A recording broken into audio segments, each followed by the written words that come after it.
DU-LLB forms जैसे कि हम डिस्कस कर चुके हैं, ऑलरेडी आ चुके हैं। हाउएवर फॉर्म फिलिंग में स्टूडेंट्स को कुछ डाउट्स हैं, हर साल ये डाउट्स आती हैं और हर साल हम इनको एड्रेस करते हैं।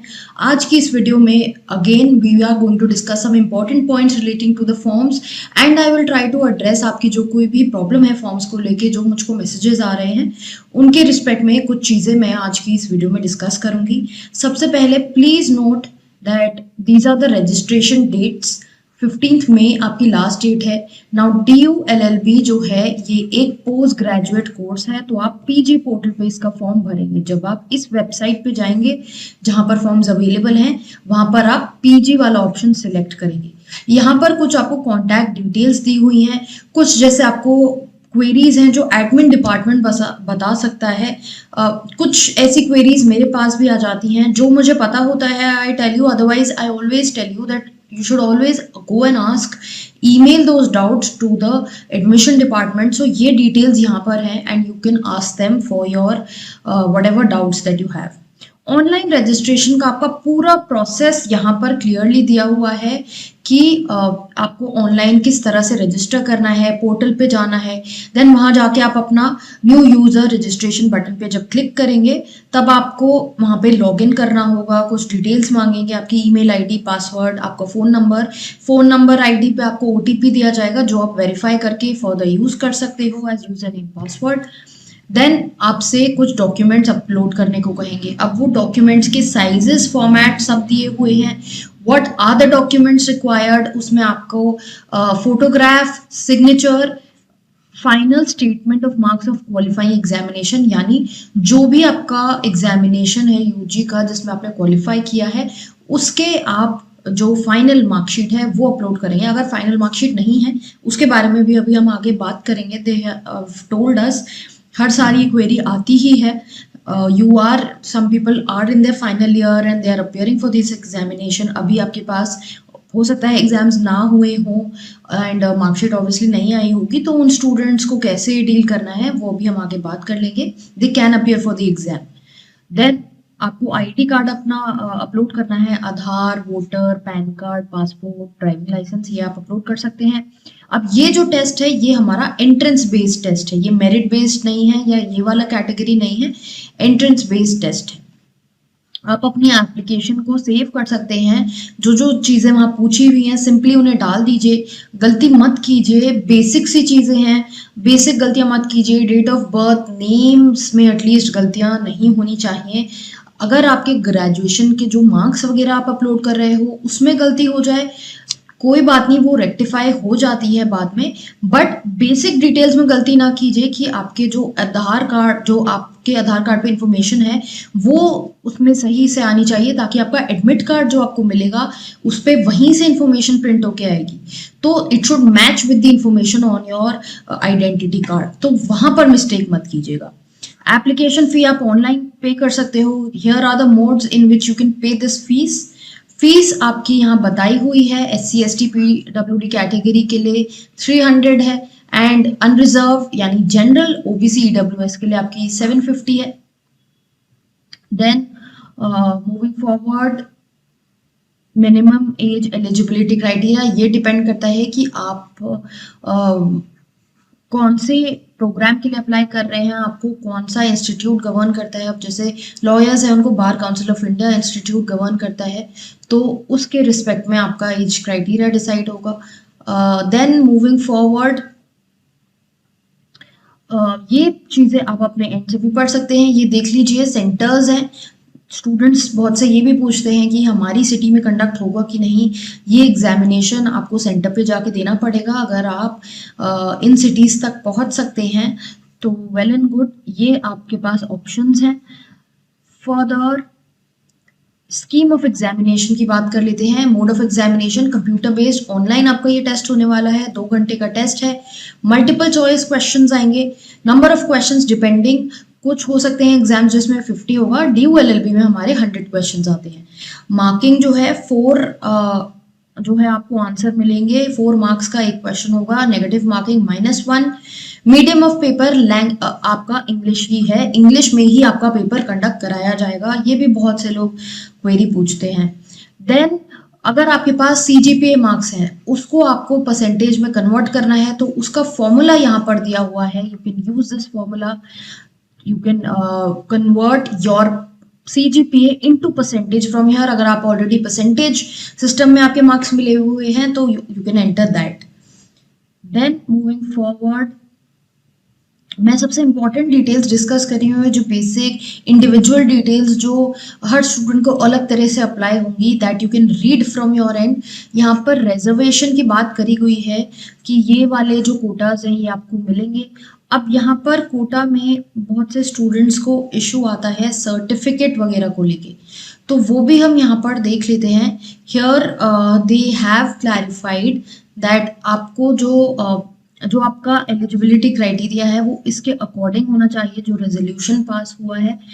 देन फर्दर जो आपको सर्टिफिकेट अपलोड करना है उसमें दे हैव सेड कि आपको फाइनेंशियल ईयर 2022-2023 के लिए अपलोड करना है. जो सर्टिफिकेट आपका 31 मार्च के बाद का होना चाहिए. सो 31 मार्च के बाद का सर्टिफिकेट आप यहाँ पे लगाएंगे. They mostly ask you for the recent certificate. Also they have clarified कि आपको फर्दर एक्सटेंशन नहीं दिया जाएगा फॉर सबमिटिंग दिस सर्टिफिकेट. अगर आपके पास नहीं है अभी लेटेस्ट सर्टिफिकेट, अभी जब आप फॉर्म भर रहे हैं लेटेस्ट सर्टिफिकेट नहीं है, देन आप अपना कोई ओल्डर सर्टिफिकेट इशू कर सकते हैं, या फिर नए सर्टिफिकेट के लिए जब आप अप्लाई कर रहे हैं उसमें जो एक्नॉलेजमेंट स्लिप आपको मिलेगी वो आप अपलोड कर सकते हैं. And obviously at the time of admission you will be required to furnish the new certificate. Then they have clearly mentioned that you have to be very careful जब आप अपना ये सर्टिफिकेट अपलोड कर रहे हैं. EWS कैटेगरी के लिए they have told you to refer to this notification जिसमें eligibility criteria detailed है. Moving forward, all this you can read from your end. जो भी चीज़ अगर आपको अप्लाई होती है sports quota, awards quota, individually you can check. Then general guidelines यहाँ पर दी हुई हैं. ये जनरल गाइडलाइंस आपकी बहुत सारी क्वेरीज को एड्रेस कर पाएंगी. ये page 29 of the information bulletin पे अवेलेबल है. इंफॉर्मेशन बुलेटिन का लिंक मैं आपको प्रोवाइड करा दूंगी इस वीडियो में, ताकि अगर आपने अभी तक नहीं देखा है, आपको नहीं मिल रहा है, so you can reach to this bulletin. General guidelines you have to keep in mind. Here they have told you clearly कि आपका जो मेरिट है, मान लीजिए कोई अनरिजर्व कैटेगरी का स्टूडेंट है एंड उसने अनरिजर्व एंड अपनी कैटेगरी दोनों से भरा है, दोनों से फॉर्म भरा है, then such candidates are entitled to be considered under both the categories and ये कैंडिडेट कैन चूज कि उनको किस कैटेगरी में जाना है. देन फर्दर जो लोग की मार्कशीट नहीं आई है, जो हम पहले बात कर रहे थे कि अगर मार्कशीट नहीं आई है देन आपका एडमिशन जो है वो प्रोविजनली कंसिडर करा जाएगा एंड आपको एक टाइम पीरियड मिलेगा कि इतने टाइम में, जब आपका एडमिशन हो जाएगा रिजल्ट आने के बाद, तब आपको एक टाइम पीरियड दिया जाएगा कि इतने टाइम तक आप अपनी मार्कशीट सबमिट कर सकते हैं. तो आप फिर उस टाइम तक मार्कशीट सबमिट कर दीजिए. They won't give you an extension beyond the stipulated time period and उसके बाद सीट कैंसिल हो सकती है. देन मूविंग फॉरवर्ड, एंट्रेंस टेस्ट में माइग्रेशन सर्टिफिकेट ज़रूरी है. तो अगर आपके पास माइग्रेशन सर्टिफिकेट नहीं है इस टाइम पे, आपका एडमिशन जो है वो प्रोविजनल रहेगा. विद द अंडरटेकिंग, आपको ये अंडरटेकिंग देनी पड़ेगी. जैसे आप डॉक्यूमेंट अपलोड कर रहे हैं वहाँ पर अगर वो आपसे मांग रहे हैं, आप अंडरटेकिंग दे दीजिए. एक A4 साइज पेपर लीजिए, उस पर लिख दीजिए कि जब मेरे को माइग्रेशन सर्टिफिकेट आ जाएगा मैं वो सबमिट कर दूंगा या कर दूंगी before the stipulated time period that has been given by the university to me. अगर वो नहीं सबमिट किया जाता है तब वो एडमिशन कैंसिल होता है. अब ये एडमिशन के टाइम की बात हो रही है, जब सब कुछ हो चुका है, पेपर हो चुका है, रिजल्ट आ चुका है, कट ऑफ आ चुकी है, उसके बाद. सो मोस्टली ये होता है, तब तक आपके ये जो सर्टिफिकेट्स वगैरह हैं ये कलेक्ट हो जाते हैं, कॉलेजेस से आपको ये मिल जाते हैं. देन फर्दर, जिन स्टूडेंट्स का रिजल्ट जो है क्वालिफाइंग एग्जामिनेशन का वो डिक्लेयर नहीं हुआ है, आपकी मार्कशीट नहीं आई है, तो उनका भी जो एडमिशन है, आप एडमिशन ये उसमें डाल सकते हैं that you are still appearing for the examination and आपके मार्क्स के एडमिशन के बेसिस पे वो अगेन प्रोविजनल हो जाता है रिजल्ट. देन आप 2 डिग्री साथ में परस्यू नहीं कर सकते हो। मान लीजिए आपका एलएलबी में भी हो जाता है और मान लीजिए आपने एमकॉम भी भर दिया, तो ये दोनों डिग्रीज आप साथ में नहीं परस्यू कर सकते हो। You have to choose one only.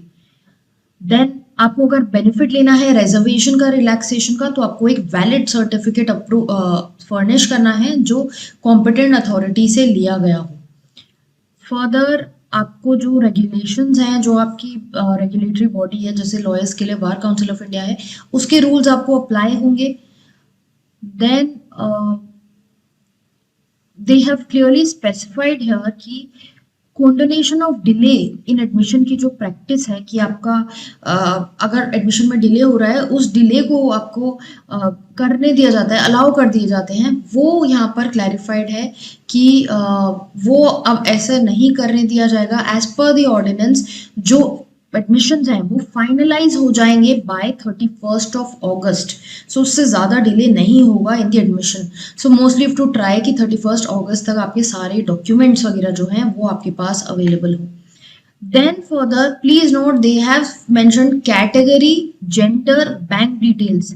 ये आप चेंज नहीं कर पाएंगे, एक बार जो एंटर करती है वो नहीं चेंज कर पाएंगे। So be very very careful when you are addressing these issues. Then यहाँ पर आपको लिस्ट दी हुई है पोस्ट ग्रेजुएट प्रोग्राम्स की कि कौन कौन से जो प्रोग्राम्स हैं वो आपके पोस्ट ग्रेजुएट प्रोग्राम्स में आएंगे। यहाँ देख लीजिए एलएलबी जो है वो पोस्ट ग्रेजुएट प्रोग्राम में आपका फॉल करता है।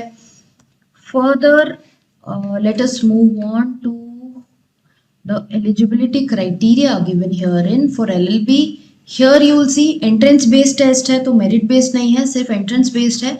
एंड यहाँ पे आपको क्या क्या कोर्स की रिक्वायरमेंट है, ग्रेजुएट या postgraduate degree from any university of Delhi या कोई और अनदर रिकॉग्नाइज्ड यूनिवर्सिटी। तो अब मान लीजिए, अब यहाँ पर इन्होंने मार्क्स की रिक्वायरमेंट भी दी हुई है, एटलीस्ट 50 मार्क्स आपको चाहिए। तो मान लीजिए किसी के 49 मार्क्स हैं in undergraduate and postgraduate में 55 हैं। So this you can take your postgraduate degree, because यहाँ पर इन्होंने दिया हुआ है ग्रेजुएट या पोस्ट ग्रेजुएट डिग्री आपकी रिक्वायरमेंट है। तो जब आप क्वालिफाइंग एग्जामिनेशन की डिटेल्स भरेंगे वहां पर आप अपना पोस्ट ग्रेजुएट डिग्री के बारे में भर दीजिए ताकि आप एलिजिबल हो सके एग्जामिनेशन के लिए। फर्दर जो रिजर्व कैटेगरी से हैं उनके लिए रिलैक्सेशन है, यहाँ ओबीसी पीडब्ल्यूडी के लिए 5% का, SC ST के लिए 10% का। देन जो लोग अभी क्वालिफाइंग डिग्री एग्जामिनेशन के लिए अपियर कर रहे हैं, जो भी आपका सब्जेक्ट है एंड आपका रिजल्ट अभी नहीं आया है, आपका एग्जाम नहीं हुआ है, तब भी आप अपियर कर सकते हैं फॉर दिस एग्जामिनेशन, बिकॉज ये वाली क्वेरीज भी लोगों को बहुत आती हैं। देन अगर आपने किसी और यूनिवर्सिटी से एलएलबी ऑलरेडी कंप्लीट कर ली है, पास कर ली है, then you can not sit for this examination. आप दोबारा से एलएलबी यहाँ से नहीं कर सकते हैं। Further now they said pass, अगर आप फर्स्ट ईयर में हैं किसी यूनिवर्सिटी में you want to change a university, you can, because आपका 3 ईयर पूरा होना चाहिए, एलएलबी पूरा होना चाहिए इस केस में। देन अगर आप ऑलरेडी रोल्स पे हो of any university, they can be allowed to take admission. जो मैं बात कर रही थी कि अगर आप फर्स्ट ईयर सेकेंड ईयर में हो अभी किसी यूनिवर्सिटी के, आप एडमिशन ले सकते हो, प्रोवाइडेड आप वहां से अपना एडमिशन कैंसिल करा लो। देन सेंटर वाइज आपका एलोकेशन होगा, CLC, LC1, LC2। ये एलोकेशन जो किया जाएगा ये मेरिट के बेसिस पे किया जाएगा। आपसे ऑब्वियसली प्रेफरेंस पूछेंगे, but depending on your marks आपको सेंटर मिलेगा। अब कुछ स्टूडेंट्स को ये हमेशा क्वेरी रहती है कौन सा सेंटर बेटर है। I always say all the 3 centers are equally good. I have a specific video जहाँ पे मैंने हर सेंटर के बारे में आपसे बात करी हुई है, वो वीडियो आप मेरे चैनल पे देख सकते हैं and you can compare and decide for yourself कि आपको कौन सा सेंटर सूट करेगा। देन फर्दर आपको एडमिशन अगर लेना है तो आपको ये दिखाना होगा कि आप एम्प्लॉयड नहीं हैं इन द डिपार्टमेंट और faculty at the time of admission. ये आपको NOC यहाँ पर सबमिट करना पड़ेगा। सो इसी के साथ ये वीडियो खत्म होता है, बिकॉज आगे जो हैं ये बेसिक सब प्रोग्राम्स की अलग अलग डिटेल्स हैं। Further they have mentioned here, कहीं पे I had read that for the syllabus they had said कि सिलेबस के लिए आप कंसर्न जो वेबसाइट है यूनिवर्सिटी की वहां से जाके सिलेबस देख सकते हैं। तो अब ये वाला देख लीजिए, यहाँ पर आप you can read all of this. ये बताया हुआ है कि एग्जामिनेशन में आपको क्या नहीं लाना है, किस तरह से पेपर होगा, क्या क्या चीज़ें आप यूज़ कर सकते हो, OMR शीट पे जिनका एग्ज़ाम है उनके लिए क्या प्रोसेस है, तो ये सब चीज़ें आप पढ़ लीजिएगा। Now I was saying syllabus के लिए दे हैव मेंशन कि आप कंसर्न यूनिवर्सिटी की वेबसाइट पे जाके सिलेबस देख सकते हो। तो आपको लॉ फैकल्टी की वेबसाइट पे जाके सिलेबस देखना होगा for the entrance test. I think they have not updated it at present. So mostly हर साल वही होता है, सेम सिलेबस अपलोड होता है and the syllabus I have already provided to you in my videos, so you can go through the same. I hope अब आपकी कुछ जो क्वेरीज आ रही होंगी वो कुछ एक्सटेंड तक मैंने एड्रेस कर दी हैं, कुछ रह गई हैं उनको कमेंट बॉक्स में डाल दीजिए। अगर आपको स्टडी मटेरियल चाहिए for preparation for this examination for DU LLB, you can check our website www.lawdigest.in। साथ साथ बहुत सी वीडियोस हम यहाँ पर डालते रहेंगे आपकी प्रेपरेशन के लिए। So if you want to keep preparing with us online as well, then you can subscribe to this channel. अगर अभी तक आपने सब्सक्राइब नहीं किया है, बेल आइकॉन दबाएंगे तो इमीडिएट नोटिफिकेशन आएगा, और इंस्टाग्राम पे फॉलो करेंगे तो आपको इम्पॉर्टेंट लीगल करंट के बारे में पता चलेगा।